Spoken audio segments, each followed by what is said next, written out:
সুপ্রিয় দর্শক, স্বাগত জানাচ্ছি আজকের সম্পাদকীয়তে। আমি তাজওয়ার মাহমিদ। জামায়াত শিবির ট্যাগ লাগিয়ে রাজনৈতিক প্রতিহিংসা চরিতার্থ করত আওয়ামী লীগ। ফেসবুক পোস্টের মাধ্যমে সে কথায় মনে করিয়ে দিলেন এনসিপি নেতা সার্জিস আলম। তিনি উল্লেখ করেছেন, এই প্রজন্ম চায় ইতিহাসের সঠিক মূল্যায়ন হোক, কাউকে ফেরেশতা কিংবা উপেক্ষা করার প্রয়োজন নেই। তবে সম্প্রতি শাহবাগী বনাম ইসলামপন্থী, ভারতপন্থী বনাম পাকিস্তানপন্থীর মতো সম্প্রতি যুক্ত হয়েছে আওয়ামী দোসর ট্যাগ লাগানো। রাজনীতিতে এই ট্যাগিংয়ের প্রভাব কতটা, সমসাময়িক রাজনৈতিক বিষয় নিয়ে আজকে সম্পাদকীয় ট্যাগিংয়ের রাজনীতি। আর এসব নিয়ে আলোচনা করতে আমাদের সঙ্গে স্টুডিওতে উপস্থিত হয়েছেন ব্যারিস্টার রুমিন ফারহানা, সাবেক সংসদ সদস্য এবং বিএনপি নেত্রী, এবং মাহবুব কামাল, সাংবাদিক ও কলামিস্ট। দর্শক, আপনারা এই আলোচনায় অংশ নিতে পারেন, এই জন্য আপনাদের ফোন করতে হবে টেলিভিশনে দেখানো নাম্বার। এছাড়া ফেসবুকের মাধ্যমে আপনাদের মন্তব্য পাঠাতে পারেন আমাদেরকে। আলোচনার শুরুতে জানিয়ে দেবো এখনকার প্রধান শিরোনামগুলো। নির্বাচনে সরকারের নিরপেক্ষতা আশা বিএনপির। সংস্কারে একমত না হওয়া বিষয়ে সিদ্ধান্ত হবে সংসদে। সংস্কারের আগে ভোট হলে দ্বিতীয় ফ্যাসিবাদের আশঙ্কা জামায়াতের। ডেঙ্গু চোখ রাঙালেও এডিস নিধনে ঢিলে ভাব। 2 সিটির বিরুদ্ধেই উদাসীনতার অভিযোগ। মন্ত্রণালয়গুলোর মধ্যে কাজের সমন্বয় নেই বললেন উপদেষ্টা শাখাওয়াত। জুলাই আগস্ট নাগাদ কমে আসবে মূল্যস্ফীতি। জ্বালানি খাতে হবে উন্মুক্ত টেন্ডার, জানালেন ফৌজুল কবির। বাজেটে কালো টাকা সাদা করার বিপক্ষে পরিকল্পনা উপদেষ্টা।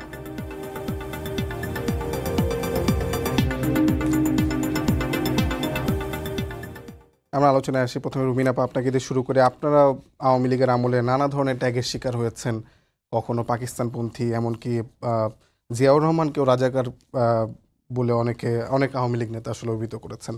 তো এখন আসলে সেই বিষয়টার পরিবর্তন কতটা দেখেন, নাকি নতুন নতুন ট্যাগের উদ্ভব ঘটছে? আপনাকে অসংখ্য ধন্যবাদ। বিষয়টির পরিবর্তন দূরেই থাক, বরং বিষয়টি আরও অনেক বেশি নোংরা এবং আরও অনেক বেশি তীব্র হয়েছে। আমরা যখন শেখ হাসিনার আমলে খুব তীব্রভাবে শেখ হাসিনার এবং তার দলের সমালোচনা করেছি, আওয়ামী লীগ দল হিসেবে যে অপকর্মগুলো করেছে গত 15 বছর, সেগুলোর ব্যাপারে সোচ্চার থেকেছি। আওয়ামী লীগ সরকারের ব্যর্থতার ব্যাপারে খুবই সোচ্চার থেকেছি। তখন শুনতে পেয়েছি আমি পাকিস্তানের আইএসআই এর এজেন্ট, আইএসআই এর চর, আমার ফটো শপ করে মানে অদ্ভুত অদ্ভুত সবভাবে মেলাইন করার চেষ্টা হয়েছে। এখন অবাক হয়ে দেখছি আইএসআই এর এজেন্ট থেকে হঠাৎ করে আমাকে রয়ের এজেন্ট বলা হচ্ছে। তার মানে এই যে খুব দ্রুত আইএসআই থেকে আমি রয়ের এজেন্ট হয়ে গেলাম, দ্যাট ক্লিয়ারলি ইন্ডিকেটস যে ঠিক আওয়ামী লীগ তার দেউলিয়াত্বকে ঢাকবার জন্যে যেভাবে মানুষকে, মানে যারা খুব লজিক্যাল আর্গুমেন্ট দিচ্ছে আওয়ামী লীগের বিরুদ্ধে, যারা সত্য তুলে ধরছে আওয়ামী লীগের বিরুদ্ধে, দল এবং সরকারের বিরুদ্ধে, তাদেরকে ব্যক্তিগত আক্রমণের একটা রাস্তা তারা খুঁজে নিয়েছিল। এটাকে আমরা অ্যাডোমেনাম ফ্যালাসি বলি, ব্যক্তিগত আক্রমণ। যখন একটা যুক্তির বিপরীতে আপনার পাল্টা কোনো যুক্তি না থাকে, যখন একটা তথ্যের বিপরীতে আপনার পক্ষে কোনো তথ্য না থাকে, অথবা সেটি ভাববার বা নতুন যুক্তি তৈরি করবার বা নতুন তথ্য রিসার্চ করে বের করবার যোগ্যতা, মেধা, দক্ষতা আপনার না থাকে, তখন খুব সহজ হয়ে যায় আপনি কাউকে ব্যক্তি আক্রমণ করবেন। তো শেখ হাসিনার 15 বছর আমি বা আমার মতন যারা বিভিন্ন ফোরামে কাজ করেছে, তারা খুবই ব্যক্তিগত আক্রমণের শিকার হয়েছে, ট্যাগিংয়ের শিকার হয়েছে। খুব কমন ট্যাগিংগুলোর মধ্যে ছিল আইএসআই এর এজেন্ট, রাজাকারের সন্তান, মুক্তিযুদ্ধের বিপক্ষের শক্তি, স্বাধীনতার বিপক্ষের শক্তি, মুক্তিযুদ্ধের চেতনা লালন না করে রাজাকারদের চেতনা লালন করা, ইত্যাদি ইত্যাদি ইত্যাদি।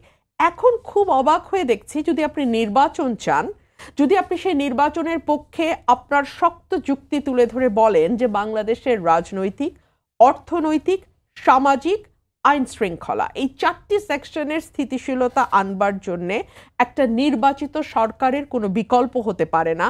এবং যে মুহূর্তে আপনি বলবেন যে সর্বশ্রেষ্ঠ অনির্বাচিত সরকারের চেয়েও একটা নিকৃষ্ট নির্বাচিত সরকার সকল দিক থেকে সকলভাবে অনেকটা শ্রেয় এবং অনেক বেশি গ্রহণযোগ্য, সাথে সাথে আপনাকে ফ্যাসিবাদের দোসর বলা হবে আপনি নির্বাচন চাইছেন, ভারতও নির্বাচন চাইছে। তার মানে আপনি আর ভারত একই কথা বলছেন। দেখুন, সাদাকে সাদা তো সবাই বলবে, কোনো একটি বিশেষ দেশ বা কোনো একটি বিশেষ গোষ্ঠী সাদাকে সাদা বলা মানে এই নয় যে আপনি সেই গোষ্ঠীর অন্তর্ভুক্ত বা আপনি সেই দেশের এজেন্ট। যেটা সত্য সেটা তো সবাই বলবে, আমি বলবো, আপনি বলবেন, মাহবুব কামাল ভাই বলবে, সবাই বলবে। কিন্তু এই পাল্টা যুক্তি, ধরুন কেন অর্থনৈতিক স্থিতিশীলতার জন্য একটি নির্বাচিত সরকার ভালো, এটা যেমন যখন আমরা বলছি, তারা কিন্তু পাল্টা বলতে পারছে না যে কেন অর্থনৈতিক স্থিতিশীলতার জন্য এই অনির্বাচিত সরকারটি ভালো। কিংবা যখন আমি বলছি যে আইন শৃঙ্খলা রক্ষা কিংবা আইন শৃঙ্খলা রক্ষাকারী বাহিনী একটা দলীয় নির্বাচিত সরকারের অধীনে যতটা সুশৃঙ্খলভাবে কাজ করে বা যতটা তারা বাধ্য হয় সক্রিয় হতে, সেটা একটি অনির্বাচিত এবং অনির্দিষ্ট কালের দিকে যেই সরকার যাত্রা শুরু করেছে, অর্থাৎ এই সরকার আসলে কতদিন থাকবে আপনি জানেন না, এই সরকার কি করবে সেটাও আপনি জানেন না, আপনার সামনে আসলে কোনো পরিষ্কার চিত্র নাই, তখন আইন শৃঙ্খলা রক্ষাকারী বাহিনী সেভাবে কাজ করবে না, এটা আমরা যুক্তি দিচ্ছি। তার পাল্টা যুক্তি আপনি হাজির করতে পারছেন না যেটা দিয়ে আপনি দেখাতে পারেন না অনির্বাচিত সরকার বেটার। ফর এক্সাম্পল, একটা রিসেন্ট রিসার্চ আমি করেছি, সেখানে আমি অনেকগুলো দেশের উদাহরণ পেয়েছি, 16টি দেশ মোটা দাগে। সেখানে দেখা গেছে যে এই 16টি দেশ যারা সফলভাবে অন্তর্বর্তীকালীন সরকারের মধ্যে দিয়ে একটা গণতান্ত্রিক প্রক্রিয়ার মধ্যে ঢুকেছে, তাদের মেয়াদ ছিল অন অ্যান অ্যাভারেজ 10 মাস 2 সপ্তাহ। অন্তর্বর্তীকালীন সরকারের মেয়াদ যেই মুহূর্তে কয়েক বছর হয়েছে, সেটারও আমি লিস্ট অফ কান্ট্রি করেছি যেখানে অনির্বাচিত সরকারের মেয়াদ বেশি হওয়াতে আমরা সেখানে রাজনৈতিক অস্থিতিশীলতা দেখেছি, আমরা সেখানে আইন শৃঙ্খলা পরিস্থিতির অবনতি দেখেছি, আমরা গণতান্ত্রিক প্রক্রিয়ায় উত্তরণে নানান রকম বাধা দেখেছি, আমরা সেখানে অর্থনৈতিক স্থবিরতা দেখেছি, বিনিয়োগ বন্ধের আভাস দেখেছি। অর্থাৎ দেশগুলো ভীষণভাবে সাফার করেছে বিকজ তাদের অনির্বাচিত বা অন্তর্বর্তী সরকারের মেয়াদ লম্বা হয়েছে। একই সঙ্গে আপনাকে আমি আরেকটা খুব ইন্টারেস্টিং ফাইন্ডিং, এই 16টা দেশের কথা যেটা বললাম, তারা কিন্তু খুব বেশি সংস্কারে যায়নি। তারা কি করছে, তারা নির্বাচন সংক্রান্ত যে সংস্কারগুলো আছে সেগুলোকে তারা দ্রুততার সঙ্গে করেছে, এবং তারা কিন্তু বিচারকে রায় পর্যন্ত নিয়ে যাওয়ার কোনো ওয়াদাও দেশের মানুষকে দেয় নাই বা বিচারকে রায় পর্যন্ত নিয়ে যায়ও নাই। তারা কি করেছে, একটা ট্রানজিশনাল গভর্নমেন্ট যেটা করে, নির্বাচন সংক্রান্ত সংস্কারগুলো করে একটা নির্বাচিত সরকারের হাতে পাওয়ার ট্রান্সফার করেছে এবং তারপরে নির্বাচিত সরকার সেখান থেকে এগিয়ে গেছে। নিশ্চয়ই আপনার কাছে আবার আসবো, কিন্তু আপনি নিশ্চয়ই লক্ষ্য করেছেন যে জামায়াত আজকে বলেছে যে সংস্কারের আগে নির্বাচন হলে সেটা আসলে দ্বিতীয় ফ্যাসিবাদের দিকে যাবে। আপনার কাছে পরবর্তী প্রশ্নটাই থাকবে। মাহবুব কামাল ভাই, তার আগে আপনাকে জিজ্ঞেস করে আসতে চাই যে রুমিন আপা যেমনটি বলছিলেন যে আগের অবস্থা তো পরিবর্তন হয়নি, বরং আরো ভয়াবহ রূপ নিয়েছে। আমরা আসলে দেখছি বিভিন্ন জায়গায় আওয়ামী দোসর ট্যাগ দিয়ে আইনজীবীরা বিচারককে হেনস্থা করছেন, কিংবা এসেনশিয়াল ড্রাগসের মতো একটা বেসরকারি প্রতিষ্ঠান, সেখানে আসলে আওয়ামী লীগের দোসর ট্যাগ দিয়ে অনেকের 54 জনকে প্রায় চাকরিচ্যুত করা হয়েছে। এরকম নানা ধরনের ঘটনা ঘটছে, সেটাকে আসলে সমাজের জন্য কতটুকু আপনি এই মুহূর্তে অস্থিতিশীলতা ডেকে আনছেন বলে মনে করেন? না, এটা তো খুবই ভয়ঙ্কর একটা সিচুয়েশনের মধ্যে আছি। যেমন ধরেন, আমি যদি এখন বলি যে আমি একজন আধুনিক মানুষ হিসেবে বেঁচে থাকতে চাই, আমি একজন বিজ্ঞান মনস্ক মানুষ হিসেবে বেঁচে থাকতে চাই, আমি আমার সংস্কৃতি, আমার ঐতিহ্য, আমার ইতিহাস এগুলোই লালন করে, এগুলি চর্চা করে আমি বেঁচে থাকতে চাই, তাইলে আমি আওয়ামী লীগের দোসর হয়ে গেলাম। এই যে আমি বলছি আমি আমার ঐতিহ্য নিয়ে বাঁচতে চাই, আমার সংস্কৃতি নিয়ে, বাঙালি সংস্কৃতি নিয়ে বাঁচতে চাই, আমি একটা কি বলে যে মুক্তিযুদ্ধের চেতনা নিয়ে আমি বাঁচতে চাই, যখনই আপনি মুক্তিযুদ্ধ কথাটা বলবেন তখনই আপনি হয়ে গেলেন আওয়ামী লীগের দোসর। এটার সাথে যদি এই কথাগুলোর সাথে আওয়ামী লীগের কোনো সম্পর্ক থেকে থাকে, সেটা তো আমার দোষ না।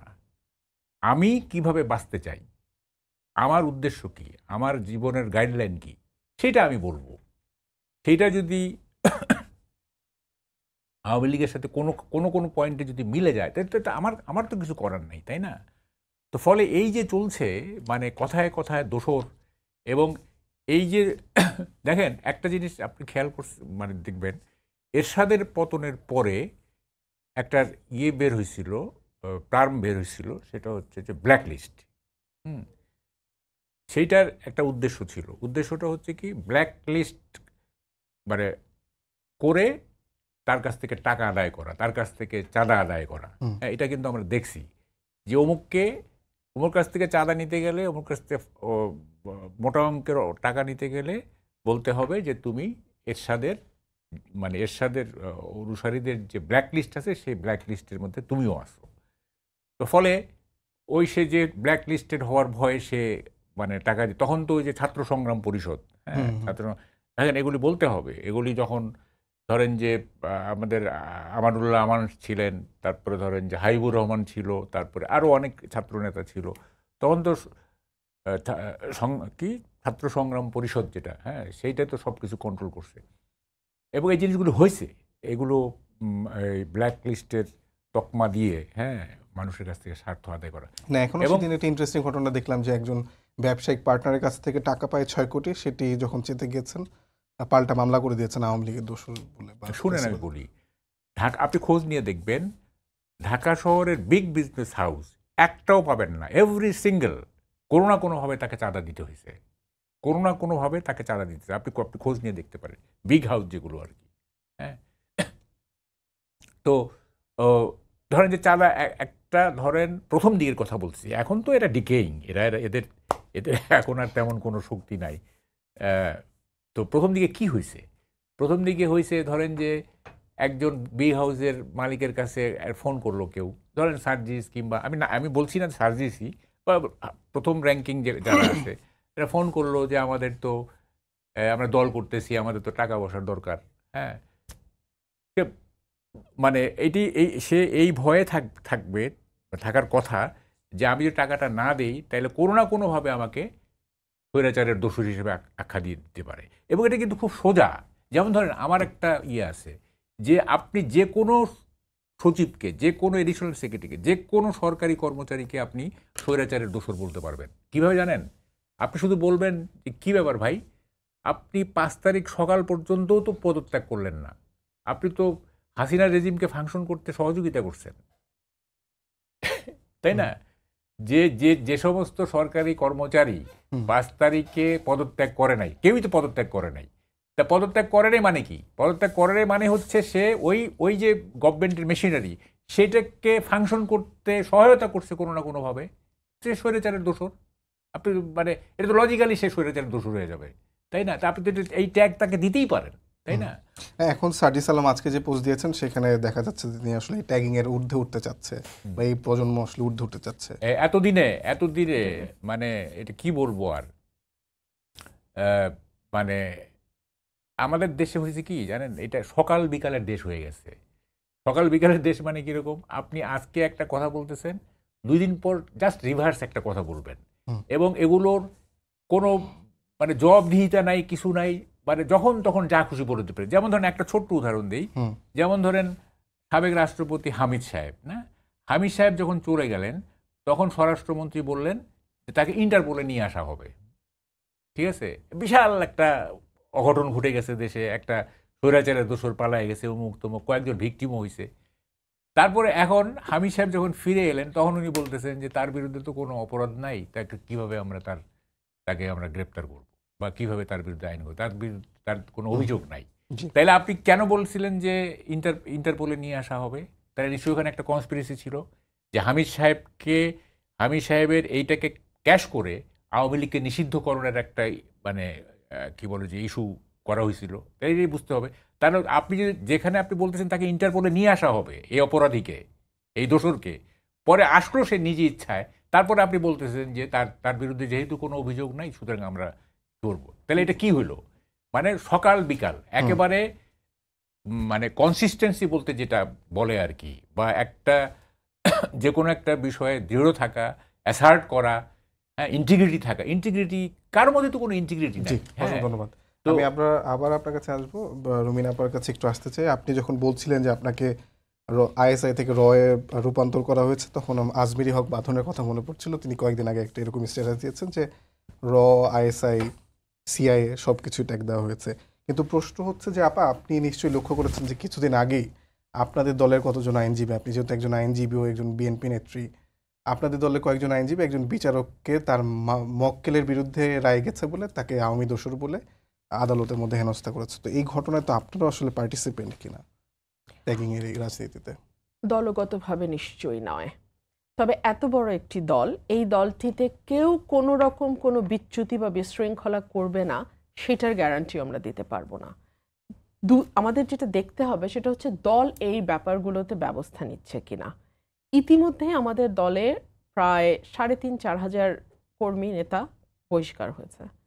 অনেককে আইনের আওতায় আনবার জন্য বিশেষভাবে ব্যবস্থা নিয়েছেন আমাদের অ্যাক্টিং চেয়ারম্যান জনাব তারেক রহমান, এবং উনি স্পষ্টভাবে বলেছেন আমরা এই মুহূর্তে সরকারে নাই। উনি বলেছেন আমরা এই মুহূর্তে সরকারে, আবার যে মুহূর্তে আমরা সরকার গঠন করব তখন যদি এগুলোর ধারাবাহিকতা আমরা ন্যূনতম দলের মধ্যে দেখি, আমরা জিরো টলারেন্সে যাব, এবং যতটুকু ব্যবস্থা আইনগতভাবে নেওয়া সম্ভব সর্বোচ্চ ব্যবস্থা, দলগতভাবে তো ব্যবস্থা নিচ্ছি, এখন বহিষ্কার করছি, সাসপেন্ড করছি, মানে কাজকর্ম বন্ধ করছি, কিন্তু এর পরেও গিয়ে যদি আমাদের সেই সর্বোচ্চ নেওয়া ব্যবস্থা নেওয়ার পাশাপাশি আমরা আইনগতভাবে সর্বোচ্চ ব্যবস্থা নেব। আমার প্রশ্নটা এখানে যে আপনি সুপ্রিম কোর্টের যে উদাহরণটা দিলেন, বাংলাদেশে তো একটি সরকার আছে, তাই না?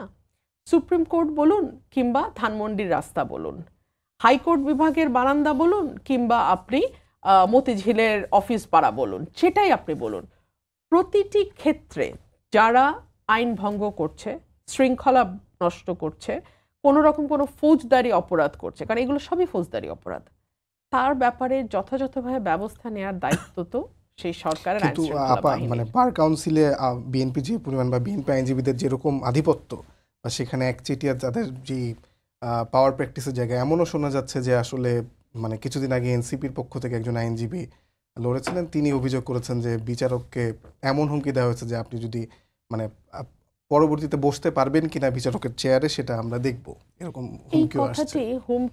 কথাটি আমি জানি না, বাট আপনার কথা আমি সত্য ধরে নিয়ে কথা বলছি। যদি এটি হয়ে থাকে তাহলে সেটি মিডিয়ায় বলবার আগে ওনার উচিত ছিল বার কাউন্সিলে গিয়ে কমপ্লেইন করা, একটা ফর্মাল পিটিশন লজ করা, ঠিক আছে? সেই কমপ্লেইনটা যদি বার কাউন্সিল ব্যবস্থা না নিত, তারপরে সেই বিষয়ে ক্লিয়ারলি বলতে পারতো যে আমি পিটিশন দিয়েছি, আমি আবেদন করেছি, আমার আবেদনের প্রেক্ষিতে কোনো ব্যবস্থা নেওয়া হয়নি। সে মানে যদি এরকমই মনে করে থাকে যে পুরো বার একচেটিয়া একদিকে হয়ে গেছে, তারপরেও কিন্তু বিচার চাইতে পারে, এবং সেই বিচারে কি ফলাফলটা হলো সেটাও সে জনসমক্ষে প্রচার করতে পারে। কিন্তু তার আগে যদি ভেগ অ্যালিগেশন নিয়ে মিডিয়ার সামনে আসে, তখন কিন্তু পারপাসটা নিয়ে একটা প্রশ্ন হতে পারে। এক, দুই হলো বহু আইনজীবী আছে যারা না এনসিপি করে, না বিএনপি করে, না আওয়ামী লীগ করে, না জামাত করে, তারা কোনো পলিটিক্যাল পার্টি করে না। এরকম নিরপেক্ষ কোনো আইনজীবী যদি এই ধরনের অ্যালিগেশন আনেন, সেটা অনেক বেশি ক্রেডিবল হবে। আমি বলছি না ওনারটা ক্রেডিবল না, আমি জাস্ট বলছি যে দুটো রাইভাল পলিটিক্যাল পার্টির মধ্যে অনেক সময় এই যে ট্যাগিং এর মতো অনেক সময় অনেক ঘটনার এক্সাজারেশন হতে পারে। আমি এটাও বলছি না এই ঘটনা এক্সাজারেশন হয়েছে, আমি জাস্ট পসিবিলিটিগুলো বলছি। সেই জায়গায় ভিকটিম যদি এনসিপি হয়, ভিকটিম কিন্তু একজন নিরপেক্ষ লয়ারও হবে। যদি বিএনপি সেরকম আধিপত্যবাদ দেখায়, তাহলে একটা ভিকটিম হবে একজন এনি মানে লয়ার, তাই না? সো আমরা যদি নন পার্টিসান কোনো লয়ারের কাছ থেকে এই ধরনের অ্যাপ্লিকেশন পাই, সেটা অনেক বেশি ক্রেডিবল হবে। তবে অ্যাপ্লিকেশন যে কেউ দিতে পারে, আমিও দিতে পারি, সেটার প্রপার ইনভেস্টিগেশন হয়ে ব্যবস্থা নেওয়া হচ্ছে কিনা সেই ব্যাপারটা জরুরি। আপনি প্রশ্ন আমাকে করেছিলেন জামাতের ব্যাপারে, সংস্কারের আগে ভোট হলে ফ্যাসিবাদের, দ্বিতীয় ফ্যাসিবাদের আবির্ভাব হবে বা উত্থান হবে, ফাইন। তো আপনি আসলে সংস্কারটা বলতে কি বোঝাচ্ছেন? সংস্কার বলতে আমি বুঝি একজন রাজনৈতিক কর্মী এবং একজন আইনজীবী হিসেবে, ইটস অ্যান অনগোয়িং প্রসেস। আমাদের জীবনের শুরুতে, মানে দেশের জীবনের শুরুতে, সেই ৭২ সালে তখনকার সংবিধান ১৭ বার কাটাছেঁড়া করা হয়েছে, ১৬ বার কাটাছেঁড়া করা হয়েছে, এবং সেটা একদিনে হয় নাই, এক মাসে হয় নাই, এক বছরে হয় নাই, ইভেন ১০ বছরেও হয় নাই, ৫০ বছর, ৫৩ বছরে, এই দীর্ঘ সময়। বিকজ নতুন নতুন সিচুয়েশন অ্যারাইজ করবে, আপনাকে তখন দেখতে হবে। ফর এক্সাম্পল ৭২-এ যখন বাংলাদেশ যাত্রা শুরু করেছিল, কারণ কি ৭২-এ বুঝেছিল যে দলীয় সরকারের অধীনে কি ভয়ানক নির্বাচন হবে? বোঝে নাই, কিন্তু ৭৩-এ গিয়ে বুঝেছিল। ৭৩-এ যে নির্বাচনটা হয়েছিল, যেখানে জাসদ এবং স্বতন্ত্র অল্প কিছু প্রার্থী জয়লাভ করেছে, সেটাকে কিভাবে হেলিকপ্টার দিয়ে ব্যালট বাক্স উড়িয়ে নিয়ে আগের দিন রেডিওতে অলিয়াহাতকে বিজয়ী ঘোষণা করে পরের দিন সেখান থেকে সরে গিয়ে তাহেরউদ্দিন ঠাকুরকে ঘোষণা করা, এগুলো বাংলাদেশ দেখেছে। সো কিছুটা বুঝতে পেরেছে, আচ্ছা দলীয় সরকারের অধীনে বোধহয় সুষ্ঠু নির্বাচন হয় না। তারপরে বাংলাদেশ আরও গেছে, বহুদূর গেছে। এরশাদের ১০ বছর স্বৈর শাসনের বিরুদ্ধে দুই দলই আন্দোলন করেছে, জামাতে ইসলাম আন্দোলন করেছে। তারপরে আমরা বুঝতে পারলাম আরও বেশি পাকাপোক্তভাবে যে না, একটা ইন্টারিম গভর্নমেন্ট বা একটা অন্তর্বর্তীকালীন সরকার। সো এটা তো একটা অনগোয়িং প্রসেস ভাই। আপনি কোন সংস্কার করে আপনি নিশ্চয়তা দিতে পারবেন যে ফ্যাসিবাদের উত্থান হবে না? এক। দুই হলো সংবিধানে আপনি সব লিখে ফেললেন, কিন্তু যেই ব্যক্তিটি বা যেই দলটি রাষ্ট্র পরিচালনার দায়িত্বে গেল তারা যদি সেটা না মানে, ধরুন বাক স্বাধীনতার ব্যাপারে আমাদের সংবিধানে গ্যারান্টি বলা আছে কিছু এক্সেপশন বাদ দিয়ে, কিন্তু বাংলাদেশের বাক স্বাধীনতা 15 বছর কেমন ছিল এটা কি আমরা দেখি নাই? কিংবা ধরুন সংবিধানে কি কোথাও বলা আছে যে এনফোর্স ডিসঅ্যাপিয়ারেন্স বা গুম বৈধ? কোথাও কি বলা আছে যে বিচার মাদক বা জঙ্গি সন্দেহ হলে আপনি বিচার বহির্ভূতভাবে হত্যা করতে পারবেন? কোথাও বলা আছে? বরং বলা আছে যে কাউকে বিচার ছাড়া একদিনের জন্য আপনি কোনো রকম ট্রায়াল বা সাজার মধ্যে নিতে পারবেন না, তাই না? তো আপনি সব লিখে ফেললেন, তারপরেও যে দেশটা স্বর্গ হবে এই গ্যারান্টি কেউ দিতে পারে না। তবে মিনিমাম চেক অ্যান্ড ব্যালেন্সের জন্য যদি আপনি মোটা দাগে একটা ভালো নির্বাচন 5 বছর পর পর এনশিওর করতে পারেন, তাহলে যেটা হবে অলিখিতভাবে প্রতিটি রাজনৈতিক দল এবং সেই দলের কর্মী সমর্থকরা একটা বাইন্ডিং এর মধ্যে আসবে যে তাকে জবাব দিতে হবে, প্রতি মুহূর্তে তাকে জবাব দিতে হবে, এবং জবাব যদি সে দিতে না পারে সে ভোটটা পাবে না। অসংখ্য ধন্যবাদ। আমি আপনার কাছে আবার আসবো। বাবু কামাল ভাই, আপনার কাছে প্রশ্নটা হলো যে ভারতপন্থী পাকিস্তানপন্থী এরকম যেই ন্যারেটিভগুলো ছিল বা যে বয়ানগুলো ছিল সেগুলো কিন্তু এখনও আছে, যার ফলে হেফাজতে ইসলাম গত মাসেই একটি বিবৃতি দিয়ে বলেছে যে বাংলাদেশের পাকিস্তানপন্থী বলে কিছু নেই। আপনি এই বিষয়টাকে কিভাবে মূল্যায়ন করেন? এবং এই যে নাহিদ ইসলাম এনসিপি যখন ঘোষণা করেন তখন বাংলাদেশের পাকিস্তানপন্থা, ভারতপন্থা, মার্কিনপন্থা কিছুই থাকবে না, শুধু বাংলাদেশ পন্থা থাকবে বলে আহ্বান জানিয়েছিলেন। সেইখানে তার কিছুদিনের মাথায়, মাস দুয়েকের মাথায় আবার একটা হেফাজতে ইসলামের মতো একটা দলকে বলতে হলো বাংলাদেশ পাকিস্তান পন্থা নাই। বিষয়টাকে আপনি সামগ্রিকভাবে কিভাবে মূল্যায়ন করেন? এগুলি খুব খুব জরুরি, এগুলি এসব আলোচনা। আমার তো মনে হয় যে নির্বাচন, তারপরে যে সমস্ত রিয়েল সংকটগুলো সামনের দিকে সেগুলির প্রতি আলোচনা। এগুলি শুনেন, বাংলাদেশের কে কি কখন কি বললো না বললো এগুলি বায়বীয় জিনিস, এগুলি নিয়ে খুব বেশি মাতামাতি করার আমি মনে করি যে খুব প্রফিটেবল। হ্যাঁ, এগুলি বায়বীয়, এগুলি বাতাসে মিলিয়ে যায়, আবার আবার আবার বাতাসে ছাড়া হয়, আবার মিলিয়ে যায়। আমি এগুলির কোনো মানে মেটেরিয়াল কোনো বেসিস দেখি না। হ্যাঁ, কে কখন কি পাকিস্তানপন্থী, ভারতপন্থী, এগুলি কি মানে আছে এইসব নিয়ে তর্ক করার? যেগুলি সলিড জিনিস সেগুলি আলোচনা করেন, তাইলে মনে হয় তাইলে না একটা জায়গায় যাওয়া যাবে। ঠিক আছে, আপনাকে আমার পরবর্তী প্রশ্ন যেটি করতে যাচ্ছিলাম সেটি হলো যে আজকে প্রধান নির্বাচন কমিশনার তিনি বলেছেন যে নির্বাচনের বিষয়ে সরকারের সহযোগিতা প্রয়োজন এবং নির্বাচনের তারিখ যথাসময়ে ঘোষণা করা হবে বলে তিনি উল্লেখ করেছেন। নির্বাচনের তারিখ ঘোষণার ক্ষেত্রে কি বিলম্ব হচ্ছে কিনা এবং সরকারের সহযোগিতা চাওয়ার বিষয়টা কি হবে? হ্যাঁ, এটা একটা খুব ভালো প্রশ্ন করছেন। আমি দেখেন, আমরা ভালো নির্বাচনের আশা করি না, আমি পার্সোনালি আশা করি না। আমাদের চিফ অ্যাডভাইজার সাহেব বলছেন ইতিহাসের সেরা নির্বাচন নাকি তিনি করবেন। হ্যাঁ, এটা আমার কাছে এ যাবৎকালের শোনার সবচেয়ে বাজে আশাবাদ। আমি 70 বছর বয়স পর্যন্ত এত বাজে আশাবাদ আমি জীবনে শুনিনি। তার পক্ষে বলা সম্ভব, he is always in disguise, তিনি সবসময় একটা ছদ্মবেশে থাকেন, তার পক্ষে এটা বলা সম্ভব, এটা আমি মাইন্ড করতেছি না। কথাটা হচ্ছে যে দেখেন, একটা কথা আছে, একটা বিতর্ক আছে, সেটা হচ্ছে যে ভালো নির্বাচন গণতন্ত্র দেয় না গণতন্ত্র ভালো নির্বাচন দেয়, এটা কিন্তু একটা বিতর্ক আছে।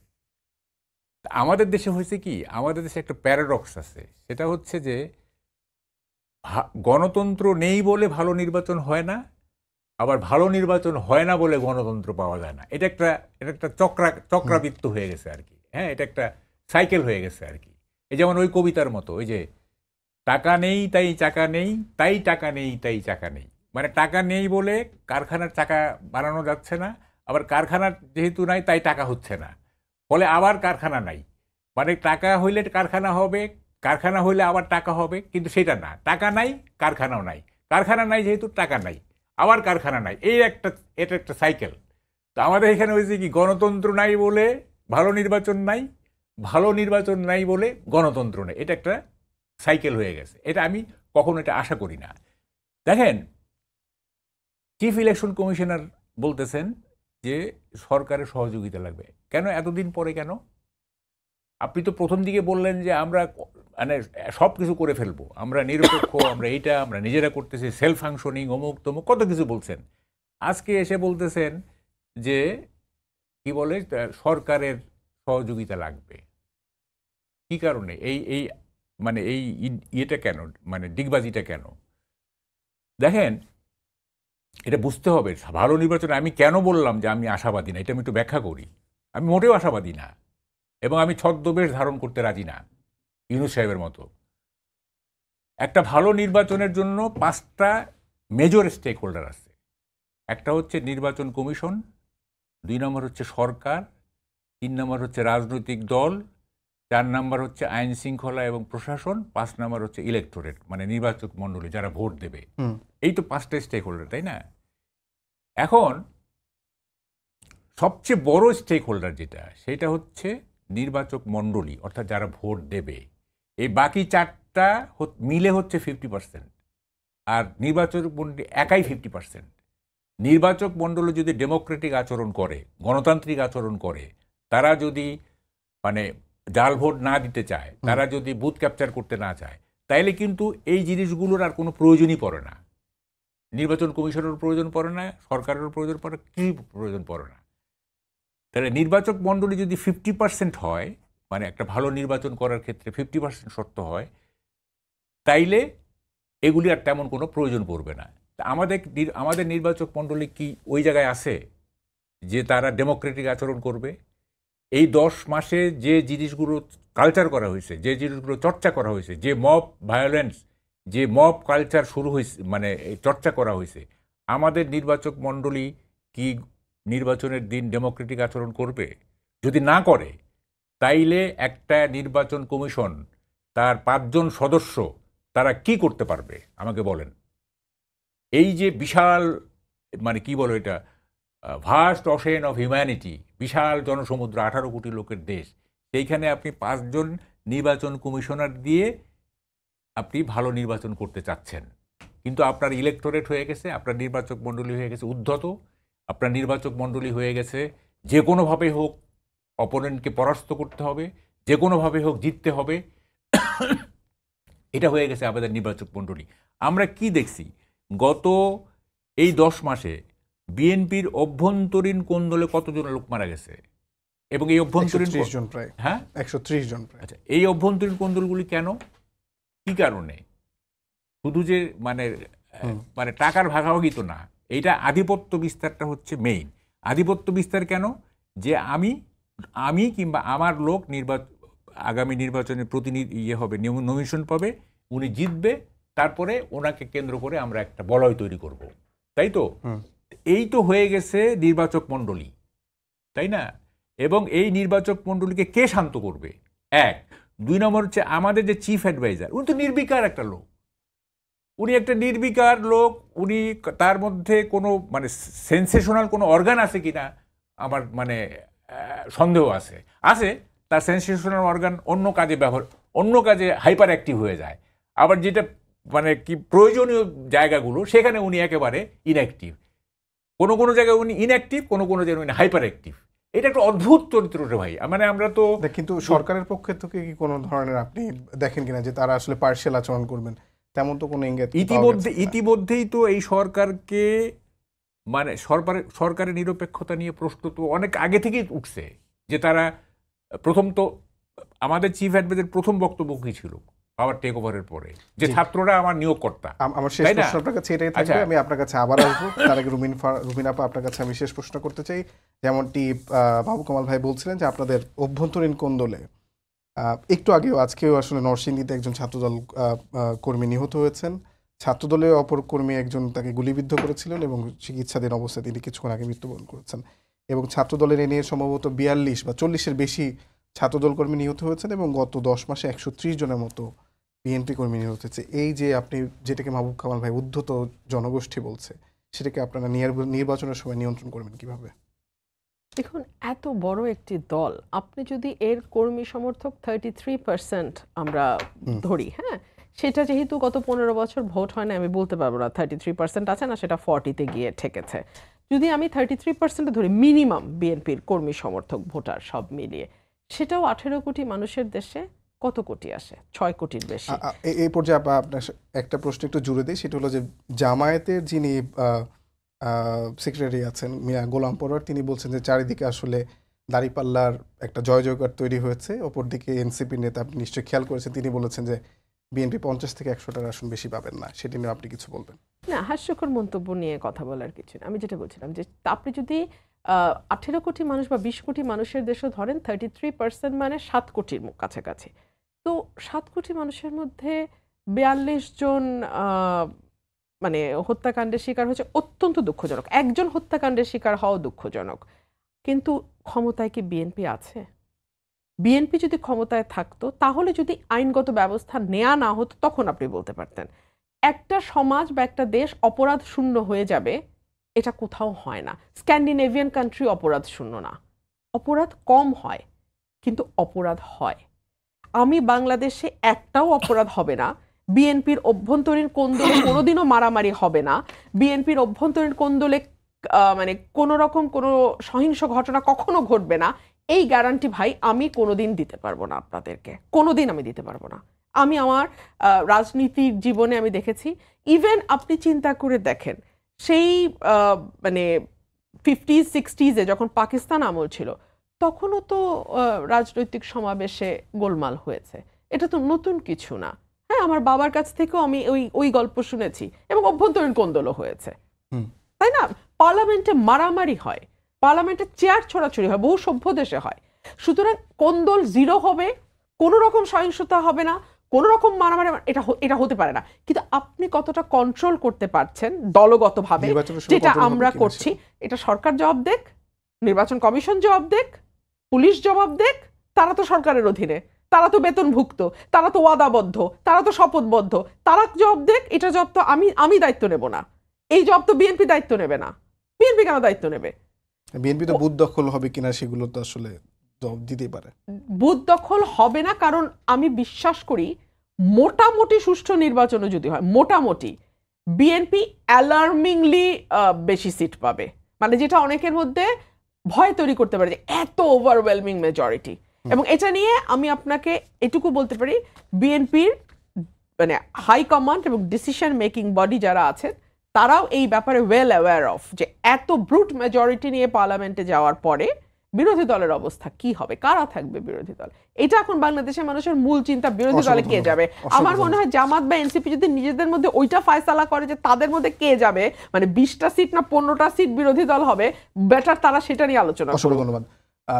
রুমিন ফারহানা আপা বলছেন অ্যালার্মিংলি বিএনপি আসলে মেজরিটি পাবে। আপনি এটা নিয়ে কি মন্তব্য করবেন, এবং আপনার আগের যেটা বলছিলেন সেটা কন্টিনিউ করবেন? আগেরটা শেষ করি। সেটা হলো যে এখনকার চিফ ইলেকশন কমিশনার, আপনি কিন্তু খেয়াল রাখেন গত 3টা প্রহসনের নির্বাচনের যারা চিফ ইলেকশন কমিশনার ছিল এবং অন্যান্য কমিশনার ছিলেন, তাদেরকে কিন্তু বিচারের আওতায় আনা হচ্ছে।